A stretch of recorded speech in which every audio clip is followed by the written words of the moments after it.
Wow, thank you, David. When he said hydrocarbons are the bedrock of the foundation of our economy and our country, I'm like, amen, brother. I was back there. He had me. So thanks for that, David. Our last talk before the morning break will be a chat between Chevron's Kim McHugh and Ron Ness. We're going to hear a message from U.S. Senator Kevin Cramer, who will help introduce our special guest. Hey, greetings everyone. Boy, do I wish I could be with you in Watford City, North Dakota, otherwise known as Paradise. You know, it's been quite a year so far for everyone in your industry, and particularly for those of you in North Dakota, I think. It certainly seems like it. You know, since the president's inauguration, his administration's been tearing down overbearing regulations and working with us to stabilize some common sense policies for the long haul, to include, of course, on the tax front. The president assembled a great team, one we know well, including our former governor and now Secretary Burgum, Administrator Lee Zeldin, and Secretary Wright. But none of it matters without you guys. They're on the ground in North Dakota, taking the risks, investing, leading the way in innovation and wealth creation. And here on Capitol Hill, well, we're busy working with the president on his legislative agenda to make American energy great again.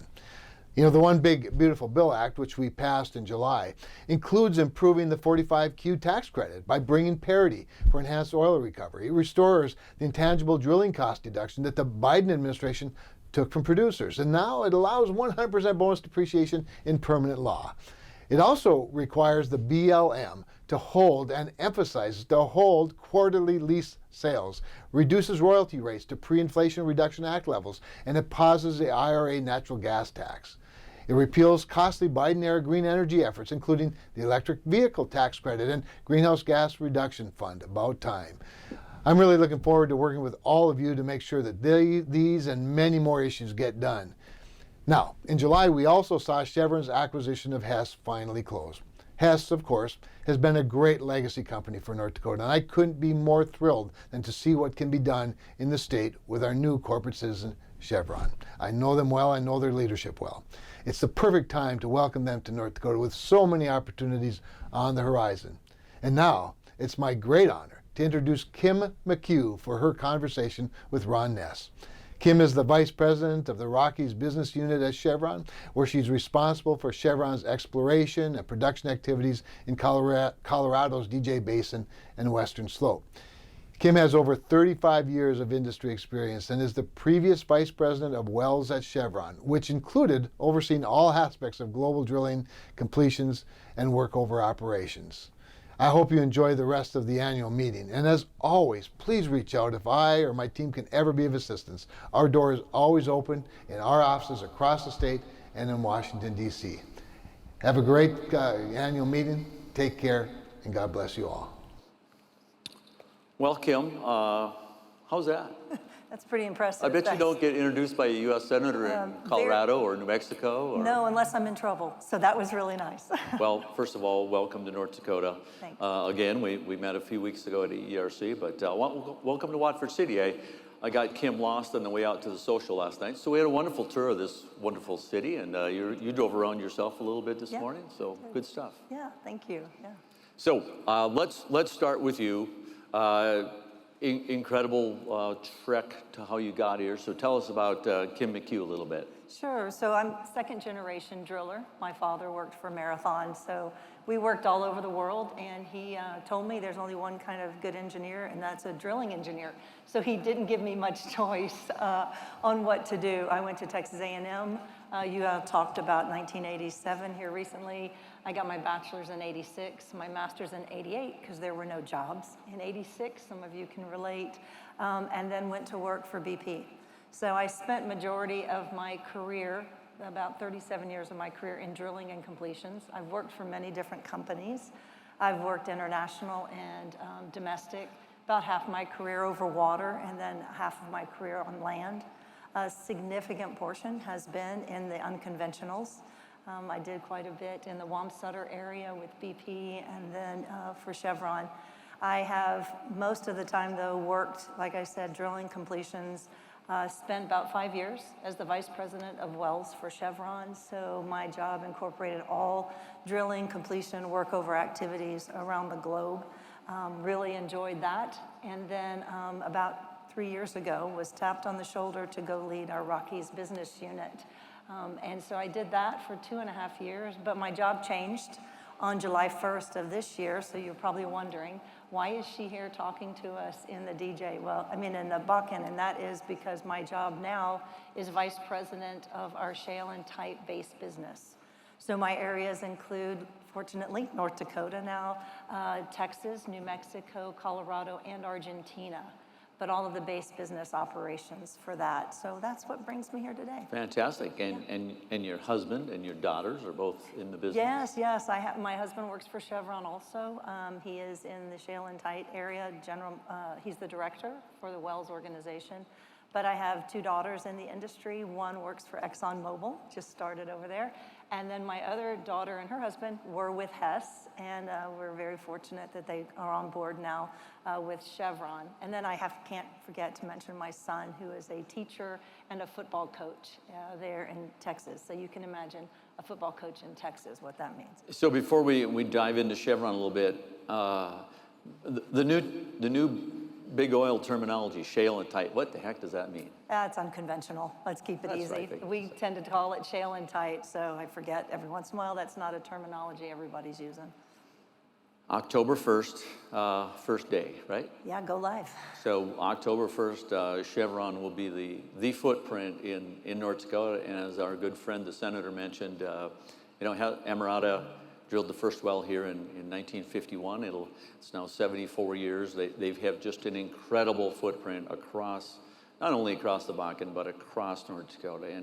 And what should we expect from Chevron in that regard? And tell us a little bit about Chevron, and then let's roll into how this Bakken play fits into what you've seen as your portfolio now.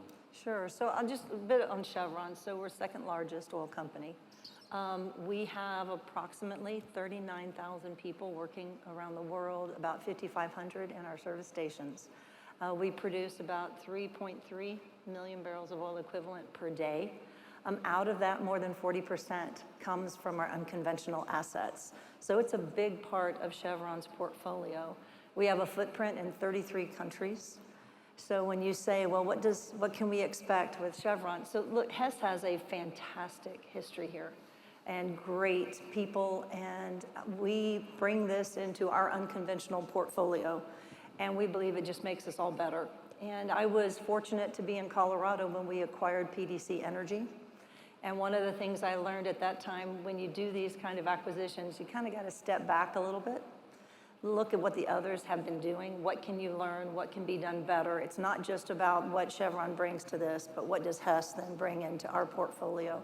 And so I think what you can see from Chevron is that the technology we can bring with our, we have an applied technology group that just focuses on unconventionals. When you look at the scope and the areas that we operate, then you can start to see we can learn really fast. We can bring those best practices in. We can transfer lessons across. We can leverage our scale and our scope. But I do believe one of the things we do bring to the table is the technology that we develop, whether it be in efficiencies, how we've been doing some of our fracking in other areas. Even Colorado, if you look at the previous presentation that talked about how do you reduce the emissions. Well, we've been doing a lot of that with our next-gen facilities in Colorado that are tankless. And so they've reduced emissions by 90% and our footprint by about 95% from traditional. So we want to take some of these sort of things and see how they apply. We had a great chat with Kathy Ness last night at dinner, and one of the things that we were talking about is, yesterday was Enhanced Oil Recovery Day here, Bakken 2.0, as you were part of the discussions with Senator Hoeven and Secretary of Energy Chris Wright. And I thought you said one thing that was just so interesting. It's just scale and a number of wells you guys drill, and translating that to your learnings across all the basins that are now going to be under yours. So explain the magnitude and maybe where you're most active drilling, and then what might you bring here in that regard? Yeah, so if you think about most of our drilling in the unconventional has been in the Permian, right? And so in the Permian operating, we are able to do today, if you go back 10 years, we can do twice the wells with one rig. Then we, so we were able to really build those efficiencies in. You've seen some of those efficiencies here. I mean, that really is what makes it an unconventional, right? Doing more with less and how you can figure that out. From the completion standpoint, trialing, we are constantly trialing. I think at one point in time, we had 42 different things that were being tried across a 14 fleet rig count. That's something that we can learn from and apply very quickly. So from how we're leveraging that, but also, as I talk to the Hess people, okay, so tell me, what's our biggest opportunity in the Bakken? Very clearly sand production. Stop the sand. Not that we haven't been trying in the Bakken and all, but is there something we can do? Because from their perspective, maybe 60% of our downhole failures are around sand production and what that's doing. And we've been able to curve some of that in Colorado with some of the work we've done there, and then in the Permian. So sand is not as big an issue. Rock is different and all, but there are the things we can do to prevent that, because if I can keep my lease operating expenses down, I can extend that inventory, right? So sharing the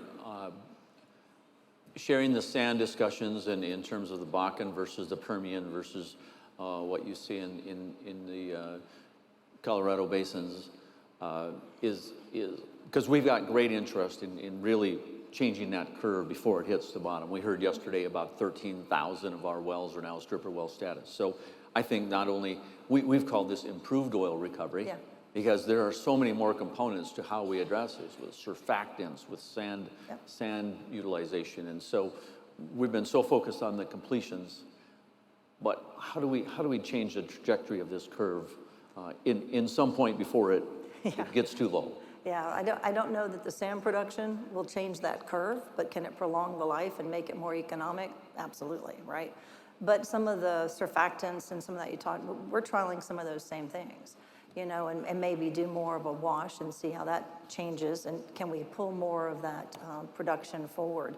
So we have an internal Chevron project on how can we double recovery in our unconventional assets. And some of that is from, maybe it's how you frack the wells. These, 4-mile U laterals. Is that something we can do that can extend and increase our resource inventory? But in that increased production, how you're gonna get more out of that rock, it's really gonna come, I think, a lot of it from the enhanced oil recovery. You gotta do something. Fracking can open up more pore space, but you're probably still gonna get the same recovery. Maybe the surfactants may get you a higher peak in the beginning, but from most of the data I've seen, it still levels out and gets back on the type curve trajectory further out. So fundamentally, we've got to do something different. You had a fantastic tour at EERC. Many of our EERC folks are here. They've got a program called the Bakken Production Optimization Program, BPOP. Yeah.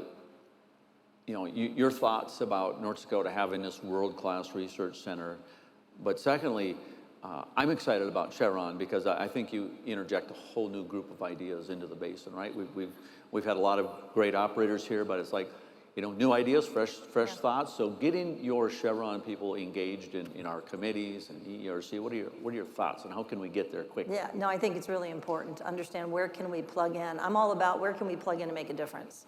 Yeah. So it's not just getting people on committees, but what committees can we actually bring something to the table that can improve an outcome. And so I do think we need to figure that out very quickly. The ERC really enjoyed the tour and what I saw and talking with some of the people. I think there's an opportunity to move some of the projects and the research things that we want done to that facility. We've been looking at, even University of Wyoming, which is not a place that we have normally engaged with, but Hess has.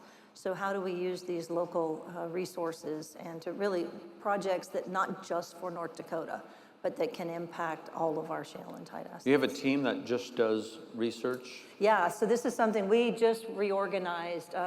Day one was July 1, so we're in a bit of a change as we welcome our Hess brethren in. But what we did is we actually took all of our shale and tight, or unconventional resources. So we used to call them all business units. Now they're regions, and we act as one shale and tight business. And so by doing that, we actually took some of our research leg and brought it in under that.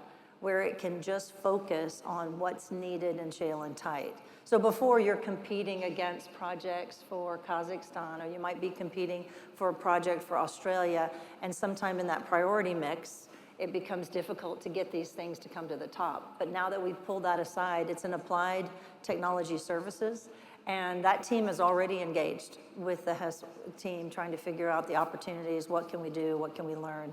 So I'm really excited about what we can bring. What's really, really important, I think, to North Dakotans, the budget gurus from the legislature were here yesterday.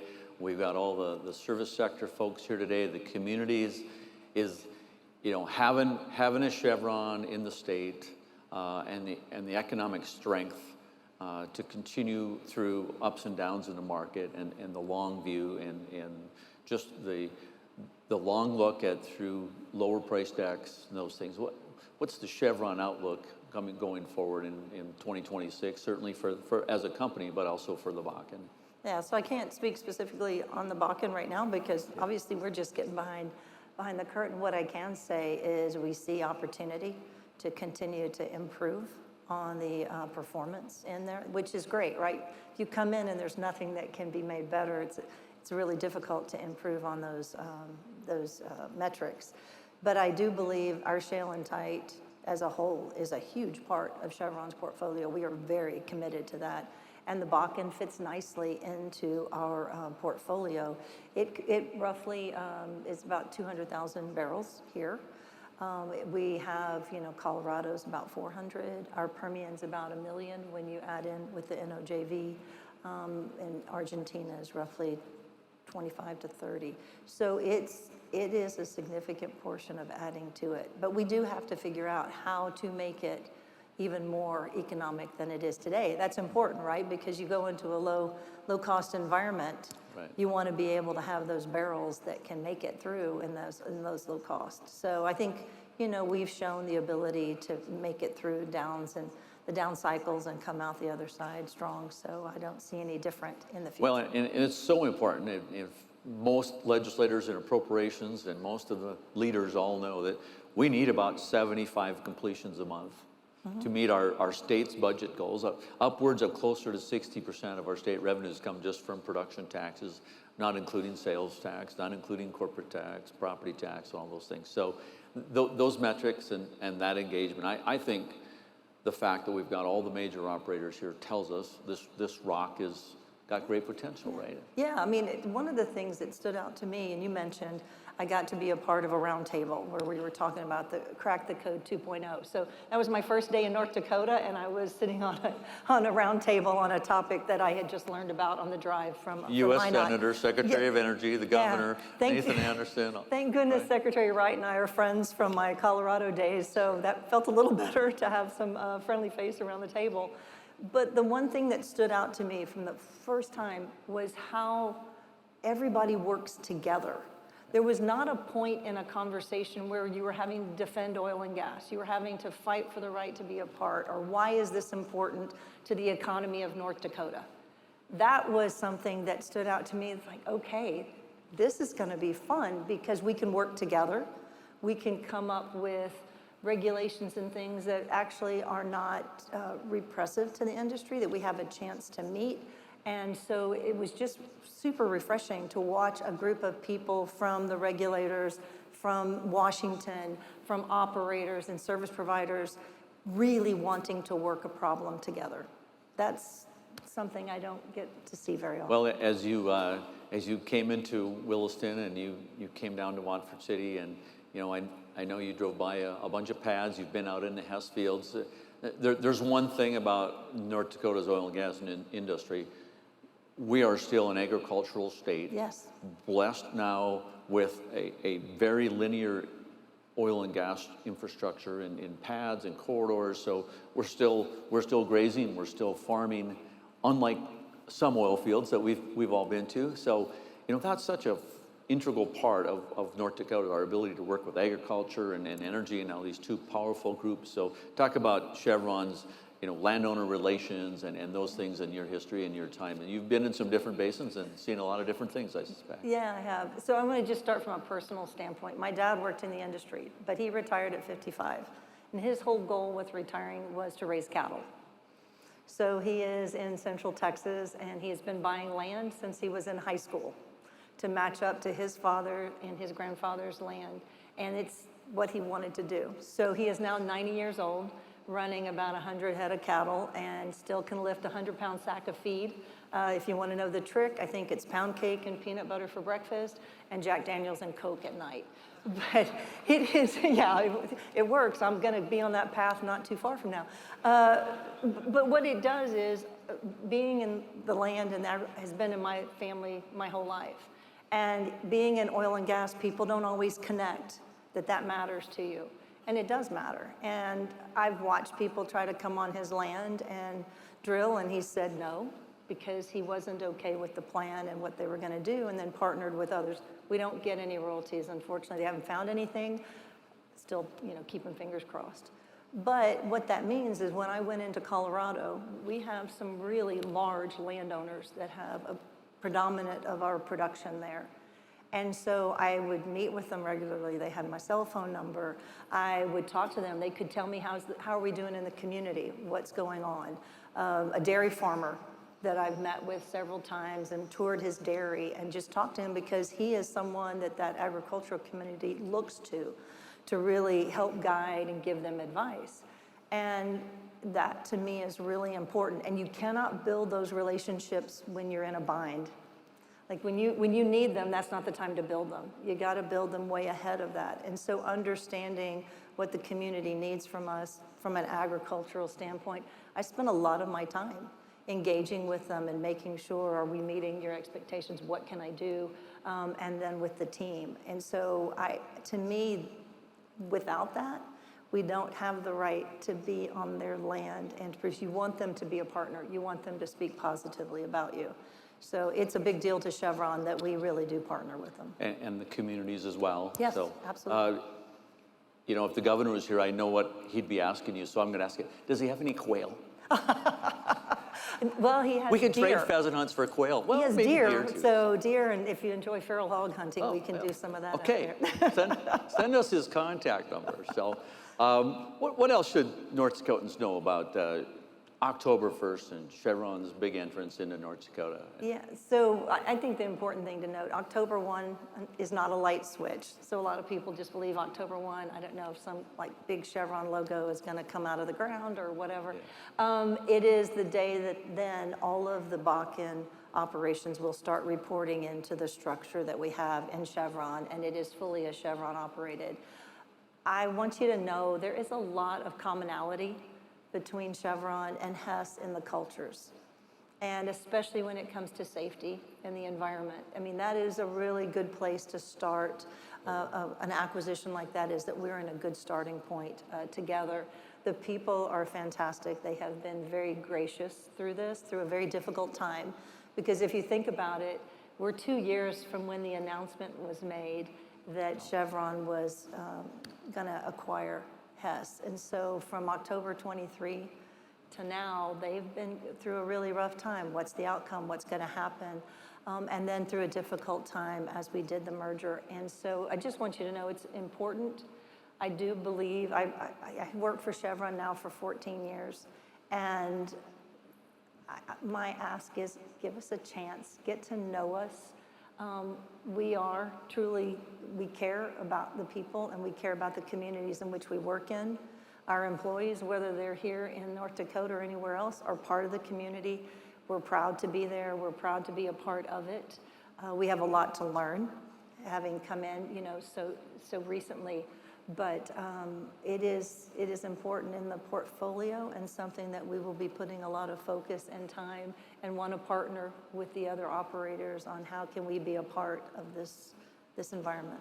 Well, we see a lot of mergers and acquisitions, and we're not the only industry that does that, but things out of the control of Hess and Chevron, this has been somewhat like pulling a Band-Aid off over a period of weeks, not minutes. Yeah. So it's been tough, and John Hess is going to be on the Chevron board. He is on John the board. Hess we know John Hess is commitment to North Dakota and his commitment to the empire he has built here and his family has built. So I think that's a great sign for all of us as well. And I think it's something a lot of people don't realize. So Chevron has acquired many companies over time and has been part of merging of companies. And I think 1984 was when actually the name Chevron was coined. Before that, we had been Pacific and Standard and some other companies. Then you have Texaco, Gulf, Noble, PDC Energy, Hess. And one of the things Chevron does that I think is pretty neat is we actually have a historian. And this historian takes from the companies that are acquired and merged and keeps some of the keepsakes or the things that are important to that company. And we actually have what you would call a museum. And we actually honor all those companies that make Chevron who they are. And so we are a diverse company because of all the different experiences that have come together, and it works. But a lot of people think we forget the history. No, Hess is a part of the family now, and that will always be remembered and a part of the company. Well, I'm going to keep all those Hess trucks. I've got 2 decades plus of Hess trucks on the back of my office desk. Yeah. So, Kim, maybe as we wrap up, I think one of the most exciting things that we've talked about here in the last half a day or so is that as we were coming up on stage, I was telling Kim about the Williston Basin Petroleum Conference next May. It's a mega event. Obviously, we're going to invite Mr. Worth. But the first thing Kim says, let's get our technical people involved. Let's get those folks here to try to begin those learnings. So thank you very much for joining us. We appreciate you coming, and great things ahead in North Dakota for Chevron. Thank you. And thanks to you all for welcoming us. Appreciate it. Thank you.